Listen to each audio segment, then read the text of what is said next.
News చూస్తున్నారు. ఇరాన్కు big shock తగిలింది. తాత్కాలిక సుప్రీం లీడర్ అలీరజా రాఫీ మృతి చెందారా? ప్రస్తుతం ఈ అంశానికి సంబంధించి జోరుగా చర్చ జరుగుతోంది. రాఫీ లక్ష్యంగా ఇజ్రాయెల్ దాడులు చేస్తోంది. ఈ దాడుల్లో అరాఫీ మృతి చెందినట్టుగా ప్రస్తుతం వార్తలు చక్కర్లు కొడుతున్నాయి. ఇజ్రాయెల్ దాడుల్లో అరాఫీ చనిపోయాడంటూ వార్తలు వినిపిస్తున్నాయి. అరాఫీ మృతిపై ఇంకా ఇరాన్ స్పందించలేదు. అలీరజా రాఫీ మృతి వార్తలతో టెహ్రాన్లో హైటెన్షన్ వాతావరణం నెలకొంది. ఖమేనీ మరణం తర్వాత తాత్కాలిక అధ్యక్షుడిగా బాధ్యతలు చేపట్టాడు ఇతగాడు అలీరజా. అధ్యక్షుడిగా ఎన్నికైన కొన్ని గంటల్లోనే అరాఫీపై అటాక్ జరిగింది. ఇన్ఫ్యాక్ట్ అరాఫీపై మాత్రమే కాదు, ఆ దేశ అధ్యక్షుడు పెజెష్కియాన్ మీద కూడా దాడులు జరుగుతూనే ఉన్నాయి. ఎక్కడ ఉన్నాడో ఆ వేరబౌట్స్ గురించి తెలుసుకోవడం, అక్కడ టార్గెట్ చేయడం, టార్గెట్ కన్ఫర్మ్ అనుకున్న తర్వాత ఇటు ఎలిమినేటెడ్ అంటూ ప్రకటించడం, ఇది ప్రస్తుతం జరుగుతున్న సందర్భం. అసలు ఇంతకీ ఎవరు ఈ Ali? In fact Ayatollah Arafi interim supreme లీడర్గా బాధ్యతలు చేపట్టారు ఖమేనీ మరణానంతరం. 1959లో పుట్టిన ఇతగాడు 67 ఏళ్ల వయసు ఈయనకి. ఇరాన్ క్లరికల్ హెరార్కీ గురించి మాట్లాడుకున్న సందర్భంలో వాళ్ళల్లో సీనియర్ వ్యక్తిగా మాట్లాడుకుంటారు. ఇంటరిమ్ లీడర్షిప్గా బాధ్యతలు చేపట్టే కన్నా ముందు కొన్ని కీ పొజిషన్స్ కూడా ఆయన హ్యాండిల్ చేయడం జరిగింది. ఒక విధంగా చెప్పాలంటే Iran's national network of Islamic సెమినార్స్తో పాటు clerical member of the guardian కౌన్సిల్తో పాటు అసెంబ్లీ ఆఫ్ ఎక్స్పర్ట్స్గా మాట్లాడుకున్న సందర్భం దాంట్లో సభ్యుడిగా ఇలా అనేక రకాల పొజిషన్స్ని హ్యాండిల్ చేశారు ఈయన. ఈ క్రమంలో అయతుల్లా అలీ ఖమేనీ తర్వాత ఇన్ఫ్యాక్ట్ అయతుల్లా అలీ ఖమేనీకి అత్యంత విశ్వాసపాత్రుడిగా ఆయనకు పేరుంది. కొంతమంది సీనియర్ క్లరిక్ గురించి మాట్లాడుకుంటే అందులో టాప్ పేరుగా వినిపిస్తుంటుంది Ayatollah Ali Raza Rafi. Iran interim supreme లీడర్గా బాధ్యతలు చేపట్టిన కొద్ది గంటల్లోనే ఆయనపై దాడులు జరిగినట్టుగా ఇరాన్కి సంబంధించి ఎక్కడ కన్ఫర్మేషన్ రావట్లేదు. కానీ ఇజ్రాయెల్, అమెరికా సంయుక్తంగా దాడులు చేసి ఇదిగాన్ని చంపేశాయని చెప్పి కొన్ని వార్తలు అయితే మాత్రం చక్కలు కొడుతున్నాయి. ఎక్కడ అధికారిక ధృవీకరణ రావటం లేదు. ఇప్పటికీ ఇరాన్ ఆర్టికల్ 111 వాళ్ళ రాజ్యాంగం ప్రకారం, వాళ్ళ రాజ్యాంగంలోని ఆర్టికల్ 111 ప్రకారం ఖమేనీ అసాసినేషన్ తర్వాత, ఖమేనీ మరణానంతరం ఎమర్జెన్సీ లీడర్షిప్ గురించి మాట్లాడుకున్న సందర్భంలో 3 సభ్యులతో ఒక కౌన్సిల్ని ఏర్పాటు చేసింది. సుప్రీం లీడర్ పవర్స్ని 3కి షేర్ చేసింది. అండ్ పర్మనెంట్ సక్సెసర్ వచ్చేంత వరకు ఒక పర్మనెంట్ సక్సెసర్ అంటే నెక్స్ట్ ప్రస్తుతం తాత్కాలిక సుప్రీం లీడర్గా బాధ్యతలు చేపట్టిన క్రమంలో నెక్స్ట్ సక్సెసర్గా అంటే పర్మనెంట్ సక్సెసర్గా అపాయింట్మెంట్ జరిగేంత వరకు కూడా ప్రస్తుతం ఈ 3 మెంబర్స్ కౌన్సిల్ అనేది చూసుకోవడం జరుగుతుంది. అయతుల్లా అలీరజా రాఫీ ప్రస్తుతం జ్యూరిస్ట్ మెంబర్గా ఉన్నారు ఇంటరిమ్ లీడర్షిప్ కౌన్సిల్ గురించి మాట్లాడుకున్న సందర్భంలో. దాంతోపాటు గార్డియన్ కౌన్సిల్కి సంబంధించి కీలక పాత్ర పోషించారు. అండ్ వాళ్ళ కాన్స్టిట్యూషన్ గురించి మాట్లాడుకున్న సందర్భంలో కూడా. అయితే ఆయన అపాయింట్మెంట్ మొత్తం 3 సభ్యుల బృందం ఆ కౌన్సిల్ వాళ్ళు ఓకే చెప్పడం జరిగింది. ఆ తర్వాత స్మూత్ ట్రాన్సాక్షన్ జరిగినప్పుడు ఆయన పూర్తి స్థాయిలో బాధ్యతలు చేపట్టే అవకాశం ఉంది. అయితే ఇప్పటికైతే మాత్రం ఆయన మరణించారని చెప్పి వార్తలు చక్కర్లు కొడుతున్నాయి. కానీ రిమెంబర్, ఇరాన్ ఎక్కడ ధృవీకరించడం లేదు. ఇరాన్ కానీ ఇంకా చెప్పాలంటే ఇజ్రాయిల్, అమెరికా కూడా ఎక్కడ ధృవీకరణ ఇవ్వలేదు. ప్రస్తుతం వార్తలు మాత్రమే చక్కర్లు కొడుతున్నాయి. బహుశా అతగాడు మరణించుంటాడా అనేది బిగ్గెస్ట్ క్వశ్చన్ మార్క్. దీంతోపాటు ఈ మెకానిజం గురించి మాట్లాడుకున్నప్పుడు, ఎందుకంటే కేవలం ఈయన మాత్రమే కాదు ఆ దేశ అధ్యక్షుడు మసూద్ పెజెష్కియాన్, అలాగే chief justice Gholam Hossein Mohseni Ejei, వీళ్ళ గురించి కూడా మాట్లాడుకుంటూ ఉన్న సందర్భం. వీళ్ళు 3తో కలిసి ఆ 3 మెంబర్ కౌన్సిల్ అనేది ఏర్పాటు చేయడం జరిగింది. ఆ 3 మెంబర్ కౌన్సిల్ ప్రస్తుతం అక్కడున్న సెక్యూరిటీతో పాటు అంటే supreme leader Ayatollah Ali Khamenei బాధ్యతలని, సుప్రీం లీడర్గా ఉన్న అయతుల్లా అలీ ఖమేనీ బాధ్యతలని ఈ 3 నెరవేర్చడం జరుగుతుంది. ఎవరు? ఆ దేశ అధ్యక్షుడు మసూద్ పెజెష్కియాన్తో పాటు ప్రస్తుతం తాత్కాలిక సుప్రీం లీడర్గా బాధ్యతలు చేపట్టిన అలీరజాతో పాటు ఆ దేశ సుప్రీంకోర్టు అంటే ఆ దేశ చీఫ్ జస్టిస్ ఘోలాం హుసైనీ, వీళ్ళు 3 కూడా ప్రస్తుతం ఆ సుప్రీం అథారిటీ ఉన్న ఆ పవర్స్ని షేర్ చేసుకోవడం జరుగుతుంది. ఇరాన్ ఇంతవరకు కూడా ఒకే వ్యక్తి సుప్రమసీలో నడిచిందనుకోవాలి. అది కూడా అయతుల్లా అలీ ఖమేనీ. అయితే ప్రస్తుతం ఆయన మరణానంతరం వీళ్ళు 3 షేర్ చేసుకోవడం జరిగింది. ఈ కౌన్సిల్ ఏది చెప్తే అది చేయడం జరుగుతుంది. ఇంకో విషయం ఏంటంటే ఇప్పటికే IRGC అంటే ఇరాన్ రెవల్యూషనరీ గార్డ్స్ కార్ప్స్, దీని గురించి మాట్లాడుకున్న సందర్భంలో ఇరాన్ ఇప్పటికే వాళ్ళకి ఫ్రీ హ్యాండ్స్ ఇచ్చింది.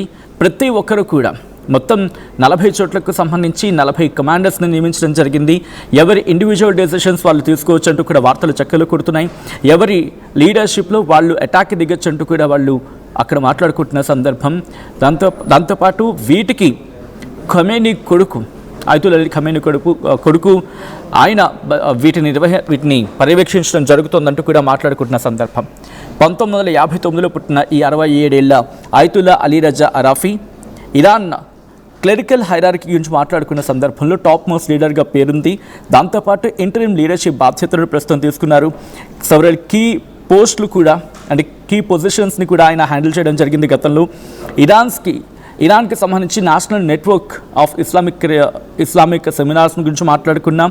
వాటిని లీడ్ చేయడం జరిగింది. కొన్ని సందర్భాల్లో క్లెరికల్ మెంబర్ ఆఫ్ గార్డియన్ కౌన్సిల్గా ఉన్నారు. అసెంబ్లీ ఆఫ్ ఎక్స్పర్ట్స్ గురించి మాట్లాడుకున్న సందర్భంలో అక్కడ కూడా ఒక సభ్యుడిగా పనిచేస్తున్నట్టుగా తెలుస్తోంది. వీటన్నిటితో పాటు ఇరాన్కి సంబంధించి Iran revolutionary guard corps announcement కూడా చేయడం జరిగింది. ఏమని? లీడర్షిప్ చేంజ్ అనేది జరుగుతుంది. కమాండర్ ఇన్ చీఫ్ గురించి మాట్లాడుకున్న సందర్భం. ఎందుకంటే అక్కడ commander in chief general Mohammad Pakpour మరణించారు. ఎవరు అయినా ఎప్పుడు మరణించారు? ఎప్పుడైతే సుప్రీం లీడర్ అయతుల్లా అలీ ఖమేనీని చంపేశారు ఆ సందర్భంలో ఆయన కూడా ఉన్నారని చెప్పి వినిపిస్తుంటుంది. అతగాన్ని కూడా చంపేశారు. దాంతోపాటు అహ్మద్ వహీదీ ఆయన ఐఆర్జీసీ చీఫ్గా నియమించడం జరిగిందంటూ కూడా ఇరాన్ స్టేట్ మీడియా చెప్తోంది. లేటెస్ట్ అప్డేట్ ప్రకారం ఇరాన్కి సంబంధించి వాళ్ళ నేవల్ చీఫ్ని కూడా ఇటు ఇజ్రాయెల్ తమ దాడులు చేసి చంపేస్తుందనేది వినిపిస్తున్నమాట. దీంతోపాటు ఐఆర్జీసీకి సంబంధించి ఇరాన్ మోస్ట్ పవర్ఫుల్ ఇన్స్టిట్యూషన్స్లో ఒకటి. అంటే ఇరాన్ రెవల్యూషనరీ గార్డ్ కాప్స్ అంటే భద్రత, వాళ్ళకి సెక్యూరిటీకి సంబంధించి సెక్యూరిటీ ఫోర్సెస్ కింద మాట్లాడుకోవాలి. దాంతోపాటు మేజర్ మిలిటరీ వాళ్ళకి పొలిటికల్గా చూసుకున్నా ఎకనామికల్గా చూసుకున్నా ఇన్ఫ్లుయెన్స్ చేయగల ప్రభావితం ఉంటుంది వాళ్ళకంటూ మాట్లాడుకున్న సందర్భం. ఎప్పుడైతే 86 ఏళ్ల అయతుల్లా అలీ ఖమేనీ 1989 నుంచి కూడా రూల్ చేస్తూనే ఉన్నారు. ఎప్పుడైతే యుఎస్ అండ్ ఇజ్రాయెల్ కలిపి చేసిన శనివారం జరిగిన దాడుల్లో ఆయన మృతి చెందారు. ఆ తర్వాత ఆపరేషనల్ టార్గెట్ గురించి మాట్లాడుకునే సందర్భం అంటే military bases, government sites, senior లీడర్షిప్స్కి సంబంధించిన లొకేషన్స్ ఇవన్నీ కూడా అటాక్ చేయడం జరుగుతోంది యుఎస్ అండ్ ఇజ్రాయెల్ కలిపి. At the same time defence minister Amir Nasirzadeh and commander in chief Mohammad Pakpour వీళ్ళిద్దరూ మరణించిన తర్వాత ఇరాన్ ఇంకా పగబట్టిందనే చెప్పుకోవాలి. ఆ దాడిని మరింత తీవ్రతరం చేస్తోంది. వచ్చినట్టుగా దొరికినట్టుగా లేపేసే ప్రయత్నం చేస్తోంది. దానిలో భాగంగా మీరు చూడొచ్చు రీసెంట్గా ఆయిల్ గురించి మాట్లాడుకున్న సందర్భంలో ఎటువంటి దెబ్బ తగిలిందనేది. ఇటు సౌదీ కావచ్చు, దుబాయ్ కావచ్చు, ఆయిల్ ఎన్రిచ్మెంట్స్ జరిగే చోట్లని ఆ కీలకమైన లొకేషన్స్ని టార్గెట్ చేయడం జరుగుతోంది. అండ్ ఇరాన్కి ఇప్పుడు చావు దెబ్బ తగిలిందా అనే మాట వినిపిస్తుందంటే అర్థం చేసుకోవచ్చు. ఎందుకంటే సుప్రీం లీడర్గా మాట్లాడుకుని అలీ రజా అరాఫీ మరణించాడా? కేవలం ఇతగాడి మరణంతోనే ఇటు యుఎస్ కావచ్చు లేకపోతే ఇజ్రాయెల్ కావచ్చు దాడుని తగ్గించే ప్రయత్నం చేస్తాయా? ఇంకా తీవ్రతరం చేసే అవకాశం ఉందా? ఎందుకంటే రిమెంబర్ ఇక్కడ కనిపిస్తోంది ఈయనొక్కడే కాదు, మసూద్ పెజెష్కియాన్ ఆ దేశ అధ్యక్షుడు, తర్వాత అయతుల్లా అలీ ఖమేనీ కొడుకు, వీళ్ళు ముగ్గురు కూడా కీలకంగా ఉన్నారని చెప్పుకోవాలి. సో వీళ్ళు ముగ్గురు గురించి మాట్లాడుకునే సందర్భం. దాంతోపాటు ఆ దేశ సుప్రీం లేకపోతే ఆ దేశ చీఫ్ జస్టిస్ ఆయన కూడా చాలా కీలకంగా ఉన్నారు. ఖమేనీ కొడుకు గురించి ఒకసారి మాట్లాడుకునే ప్రయత్నం చేద్దాం. ఎందుకంటే కనుక ప్రెసెంట్ ఆయన కూడా బాధ్యతలు చేపట్టచ్చు అని చెప్పి పేరు వినిపిస్తున్న తరుణంలో ముస్తాబా ఖమేనీ ఏ మేరకు అక్కడ ఇంపాక్ట్ చూపించగలడు? అలీ రజా అరాఫీ చాలా కీలకమైన వ్యక్తి. అలీ రజా అరాఫీ అనే వ్యక్తి చాలా కీలకమైన వ్యక్తి. ఎందుకంటే ఇటు ఒక క్లెర్క్గా ఉన్నాడు, దాంతోపాటు ఖమేనీకి అత్యంత సన్నిహితుడు. అంటే ఎటువంటి మైండ్ సెట్ ఉంటుంది, దాంతోపాటు చాలా దగ్గరగా ఆయన ఉన్నాడు. కాబట్టి ఇలాంటి సందర్భాల్లో వీళ్ళతో అంటే గల్ఫ్ కంట్రీస్తో ఎటువంటి సఖ్యత మెయింటైన్ చేయాలి, అట్ ద సేమ్ టైం ఏ లొకేషన్స్ని టార్గెట్ చేయాలి, ఎవరిని టార్గెట్ చేయాలి. ఎందుకంటే రిమెంబర్ ఇక్కడ ఒక మాట గుర్తుపెట్టుకోవాలి, ఖతర్తో పాటు దుబాయ్తో పాటు సౌదీతో పాటు మరీ ముఖ్యంగా ఖతర్ ఇటు ఇరాన్కి అమెరికాకి మధ్య సయోధ్య కుదిర్చే ప్రయత్నం చేస్తుంది. అటువంటి ఇరాక్తో కానీ సౌదీతో కానీ అంటే దుబాయ్తో కానీ లేకపోతే కువైట్తో పాటు మిగిలిన దేశాలు బహ్రెయిన్ ఇవన్నీ ఉన్నాయి కదా, వీటితో మాట్లాడుతూ రిమెంబర్ మేము మిమ్మల్ని టార్గెట్ చేయట్లేదు, మీరు అమెరికన్ బేసెస్కి అక్కడ చోటు కల్పించారు కాబట్టి మేము వాటిని దాడి చేసే ప్రయత్నం చేస్తున్నాం, మీరు ఇప్పటికైనా వాటిని తిరిగి పంపించేస్తే బాగుంటుంది, లేకపోతే మేము దాడిని ఇంకా తీవ్రతరం చేస్తామని చెప్పి హెచ్చరించినట్టుగా.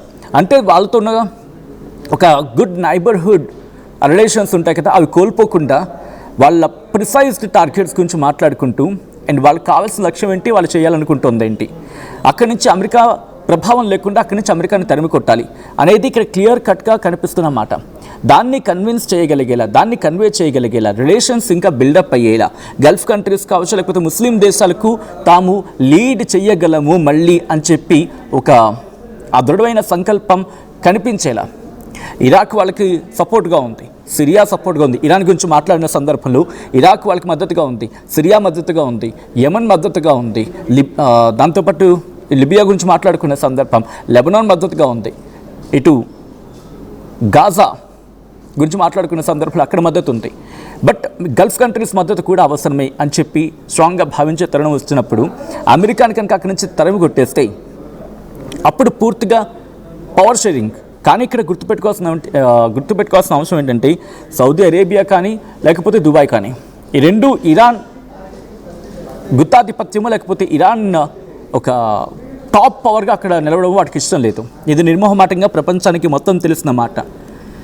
అందుకే ప్రస్తుతం ఏం చేస్తున్నాయి, అమెరికన్ బేసెస్కి అక్కడ చోటు ఇవ్వడం మాత్రమే కాదు, ఇరాన్ ఎదగకుండా చేసేందుకు ప్రయత్నాలు కూడా చేస్తున్నాయి.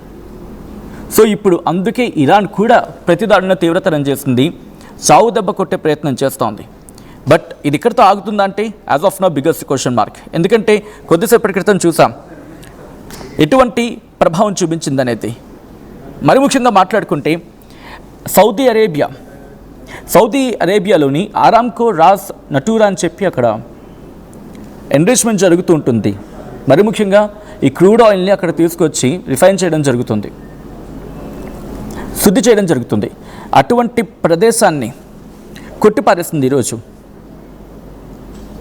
ఈరోజు కొట్టిపారేస్తుందంటే అర్థం చేసుకోవచ్చు అక్కడ ఎటువంటి పరిస్థితులు ఉన్నాయనేది. ఇరాన్ దాడి చేసిన తర్వాత ఈరోజు ప్రపంచం మీద ఇంపాక్ట్ చూపించే అవకాశం ఉంది. సో ఇలా దాడి చేయగలిగిందంటే ఇరాన్ని వెనకాల నడిపిస్తోంది ఎవరు? ఎందుకంటే అందరూ సాధారణంగా అనుకుంది ఏంటంటే వన్స్ ఇది క్లియర్ అయిపోతే, ఒకసారి అయతుల్ అలీ ఖమేనీ వ్యక్తి మరణిస్తే కనుక కంప్లీట్గా చేతుల్లోకి వచ్చేస్తుంది, కంప్లీట్గా గ్రిప్ సాధించవచ్చు. బట్ అనుకుంది అలా జరగలేదు, ఇంకా మారుతోంది, ఇంకా రిపర్కషన్స్ పెరుగుతున్నాయి. ఇరాన్ తీవ్రంగా దాడులు చేస్తోంది. రీసెంట్గా ఇటు అరామ్కో మీద జరిగిన దాడి సౌదీలోని దానికి ఉదాహరణగా చెప్పుకోవచ్చు. ఈ కథనం మిమ్మల్ని కాస్త కలవరపరచచ్చు, అయితే మిమ్మల్ని కలవరపాటు గురి చేయడం ఆర్టీవీ ఉద్దేశం కాదు. కానీ ఇటువంటి కథనాలు చూసినప్పుడు కాస్త కలవరపాటు గురి అవకాశం ఉంటుంది కాబట్టి దీనికి సంబంధించి తగిన జాగ్రత్తలు తీసుకోవాలని ఆర్టీవీ సూచించడం జరుగుతోంది. This is a disturbing content, viewer description is highly advised.